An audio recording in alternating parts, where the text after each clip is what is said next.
Charlie. Aakyat ako. Char. Magtitikrap ako, guys. Aakyat ako sa taas. Tuwing na lang, ayoko talaga ng may hagdanan, guys, kasi ay mahirap.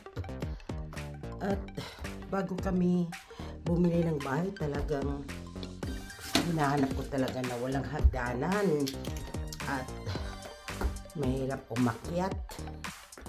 At ito, maglalaba nga ako at yan ang mga rag dito. Yan ang mga rag dito, guys. Ayun, sasama si Charlie, guys. Si Charlie. Kapapaligo ko lang yan.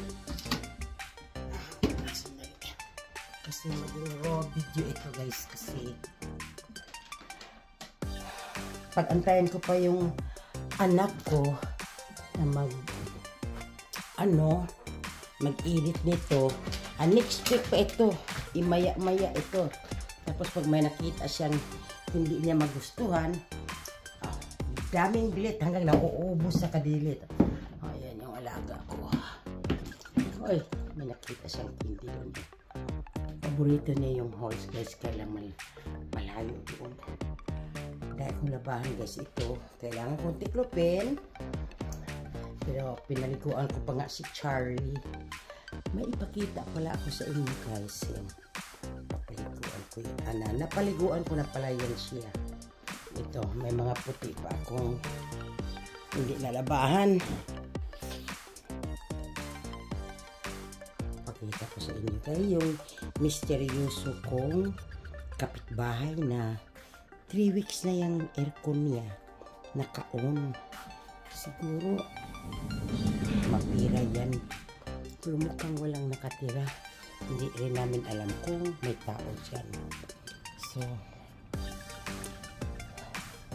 yan ang bakuran niya, guys. Pinag-initan ko yung pots niya doon. Alam, guys, pots, 2 pots niya. Walang nakatira dyan, pero minsan may nakikita yung anak ko na dumating dyan. Ano siya? Asian. Pero I'm sure hindi Pilipino. So ayun, katatapos ko lang paliguan si Charlie. At ayun, may maliligo na. Ang ganda ng araw ngayon, guys. Kaya lang punta sana ako sa bahay. Andoon yung asawa ko ngayon kasi dumating yata yung mag-stako. Yung stako, guys, yung maglalagay ng sa labas. At nagpaiwan lang ako dahil hindi sunod-sunod yung day off ko. Maniligo na yung mga tao dyan. Kaya nagpaiwan ako para mapaliguan ko tong aking friend ko, guys. At maglalaba. So ganito, guys, tuwing naglalaba ako, meron akong bangkito. Ayan ang bangkito, guys. Kasi nasa itaas yung dryer. So hindi ko siya maaabot, kaya gumagamit ako ng bangkito. Kaya nasa dryer yan. Tapos na yan siya. Ngayon ilagay ko naman yan doon, pero dahil nga tingnan nyo, guys, para maabot ko siya, ganun na ganun pag naglalaba ako dito, para maabot ko siya, guys. Umaakyat ako kasi hindi ko siya maabot yung ito, yung knob dito. So naubusan na ako ng mga uniform. Ubos, kaya hindi ako makagala. Wala mo nang galaan.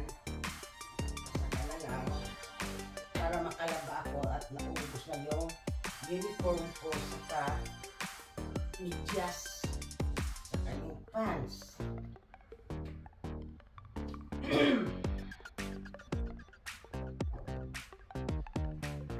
Kaya, andyan akong tiklop kayo guys.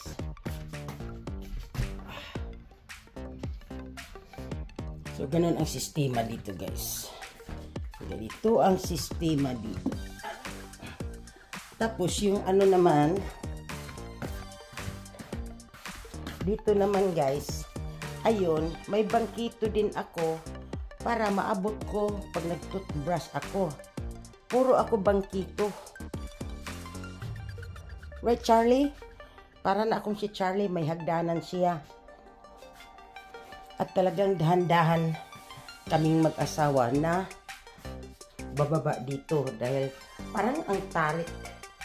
Matarik yung ano. Parang matarik yung hagdanan kaya talagang ano, naghuhul talaga kami dyan. Kaya dito na lang magtapos guys. Kasama nito ang maritisan tungkol dyan sa kapitbahay naming misteryoso na ang aircon niya mag 3 weeks na yan. Ano, 24/7 yan siya guys. Diba Char?